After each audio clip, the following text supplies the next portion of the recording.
those funny marks? Oh, this is all writing. What's writing? Words that stay. So you're ready to get into some of the writing of the Dark Crystal, but you don't know where to start? Well, that's what we'll be answering today on the Dark Crystal Conjunction.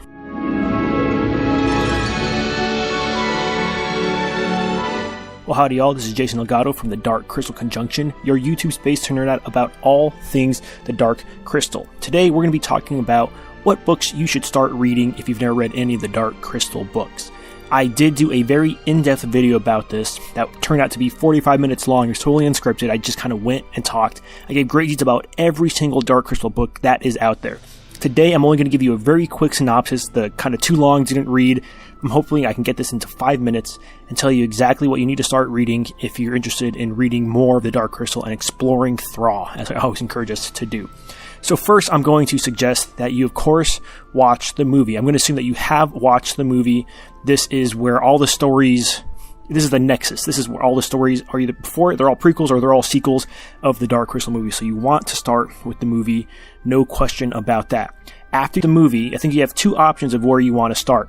On the right-hand side here, I have the books according to the timeline, and this timeline I did get from thedarkcrystal.com. As you can see here, here's the entire timeline of it. It's very long, very big here. I think this does contain some spoilers, and so I would not read this. This is on thedarkcrystal.com, their mythology. I would not read all this because it does have some spoilers. I trimmed it down and made it a lot smaller, as you can see here, and then I put all the Dark Crystal books that are related to the lore. So I'm not going to be talking about behind the scenes books or anything like that today. Just the books that deal with the lore, would deal with the story of the Dark Crystal and Froud, the universe of the Dark Crystal. The planet of the Dark Crystal, if you will. So first, I would begin with The World of the Dark Crystal. This is a book that came out in 1982 along with the movie, and it does a really good job. It's a behind-the-scenes book, but it also has a story, and it's Aughra's point of view of the movie, and it also starts with the creation. It gives you very high-level stuff. If you can't find this book, I have found this at the library, and you still can buy this. It's really not that hard to find.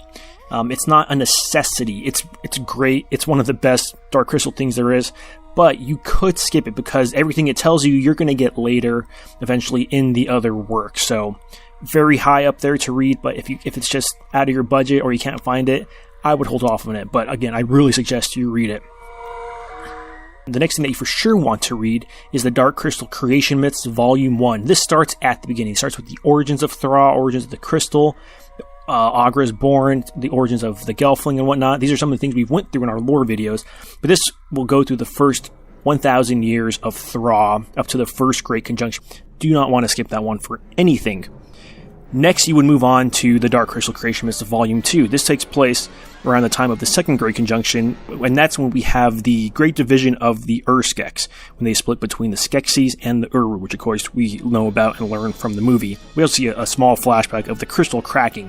You get a lot more story, you get a lot more behind-the-scenes details about that in Creation Myths, Volume 2, so you don't want to miss that one.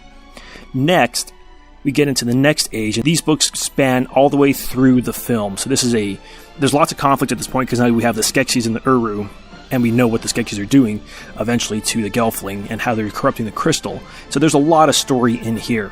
Creation Myths Volume 3 will conclude the Creation Myths trilogy. You don't want to miss that one. It's my least favorite of the three, but it still has some important stuff in there. I would even say you possibly could skip it. You wouldn't miss too much, although you kind of see the Skeksis rise to power. So if you like the Skeksis, which who doesn't, you don't want to miss it. I would pretty much say you should read this if you can get your hands on it. And really, these first 3 volumes of Creation Myths, you can get these on Kindle Unlimited or Comixology. They're all free on there if you have a subscription to that. Or you can sign on for like the 1 week free and read them all if you're, fighting a budget. But these are great collectibles, great artwork. They're all about 100 pages. They're graphic novels. Really good stuff. From that point, you're going to want to start reading the young adult novels. And these are wonderful. Shadows of the Dark Crystal is the very first one, and I would start with that personally.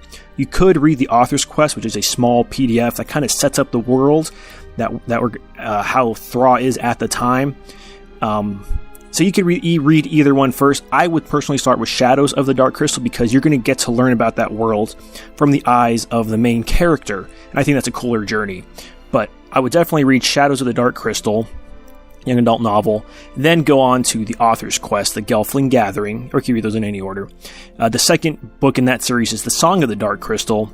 And coming out later this year is going to be the third book in the series, Tides of the Dark Crystal.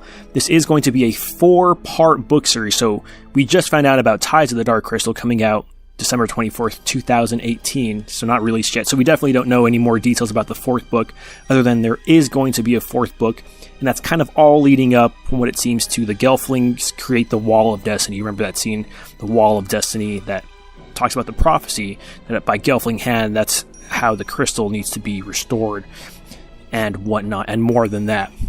Movie spoiler alert, but of course you should have seen that by now. All of this is going to take place before the Netflix series, which is most likely coming out late 2019, best estimates, but if it comes out sooner, great. But I would definitely, if you're really eager and excited about the Age of Resistance and can't wait, maybe to whet your palate a little bit, I would start with Creation Myths 1, 2, 3, and start reading The Shadows of the Dark Crystal, Songs of the Dark Crystal, Tides of the Dark Crystal. And the fourth one, I don't know what it's called yet. I'm going to guess it's called Prophecy of the Dark Crystal, but could be totally off.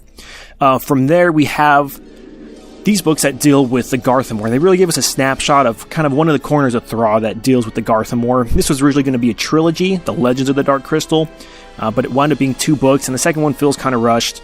These are mangas. They're okay. I think you could skip them and you wouldn't really miss out that much, but if you want everything Dark Crystal, you should read them. They're fun little reads. Nothing too memorable about them, but I did enjoy going through them the first time I read them. Tales of the Dark Crystal. This is totally skippable, but you could read this in 5 minutes, and it has wonderful artwork and cute little stories of the time when Jen and Kara are growing up. They haven't met yet, so it's right before the movie. Again, you could read it in 5 minutes. It's meant for bedtime stories for kids. Great artwork, but you could skip it. Of course, you might as well see the Dark Crystal movie again. It's so good, and you'll probably forget something that you saw, or rather, you'll probably see something that you've never seen before when you watch that movie. Now, immediately following The Dark Crystal, there are a lot of books. I went into detail about every single book about the movie adaptations. There's so many of them, and some yet to come out. I think they're all totally skippable. You're not going to learn anything new, except for the Dark Crystal novelization. It's not a must-read, but it is a must-read. If you want every detail you can get out of the Dark Crystal, you don't want to miss the novelization. It's brilliant work by A.C.H. Smith. He did such a good job, and Jim Henson himself put a lot of work into this book as well. He really saw it as an extension of the movie, not just merely, just make an adaptation, make some more money. Very excellent book. Some people even suggest you read this first before you get into all the other stuff, but I think you could wait it out, and you could read this at any point, really, but this should be on your list of eventually to read Dark Crystal stuff. But if you don't have much time, I would start with Creation Myths. Like I said, read the songs, 4 books, and these are kind of skippable, but up to you depending on how much time and money you have. Plus, these Legends of Dark Crystal are out of print, and they're not digital anywhere, so they're very hard to find. But check with your local library. I found mine at my local library. Next, we have what happens after the movie The Dark Crystal. What happens after Jen and Kira get past that trial, if you will. Well, there is the sequel of Dark Crystal. This was originally going to be a movie. It was in production hell forever. They finally made it a 12-part comic series. It's called The Power of the Dark Crystal, so it's all in comic book form. And they are combining that in graphic novel type form. That's going to be in 3 volumes. The last one hasn't come out yet. But these are pretty easy to find at your local comic book store. I've seen them all around mine, and I collect them all from my local comic book store. So The Power of the Dark Crystal is the sequel. And then there is another one coming out next month, beginning July 4th, 2018, and that is the sequel to The Power of the Dark Crystal. It too is going to be a 12-part series called Beneath the Dark Crystal, and I blanked out the stuff because I thought some of it was spoilers. Again, I wouldn't read this unless you've read these stories. So really quickly, let's go through that again. World of the Dark Crystal, if you can get it, I would definitely read it first. Really cool, really great collectible item. This looks great on a coffee table. Awesome book. The Dark Crystal Creation Myths, Volume 1, 2, and 3. Easy order. I would read Shadows of the Dark Crystal. Then The Author's Quest Gelfling Gathering. If you can't find that, just Google Author's Quest Gelfling Gathering Dark Crystal PDF. It's a small PDF. You could read in 30 minutes. Really cool little book there. Then read Song of the Dark Crystal, Tides of the Dark Crystal, and then the 4th one, whenever it comes out. Again, Legends is skippable. Totally don't have to read it, but cool little stuff. Tells, great artwork, 5-minute read, may as well just pick it up and read it. Novelization, if you can, wonderful, wonderful stuff. It is heavier reading, I will warn you that. It is heavier reading, so if you're not a big heavy reader, I wouldn't start with it because it might bog you down if you're not prepared for all that glory, all that goodness. So good. And then to get caught up on the sequels that are coming out, The Power of the Dark Crystal, and coming out soon will be Beneath the Dark Crystal. So with that, that's plenty of reading, plenty of words that stay to help you keep exploring Thra.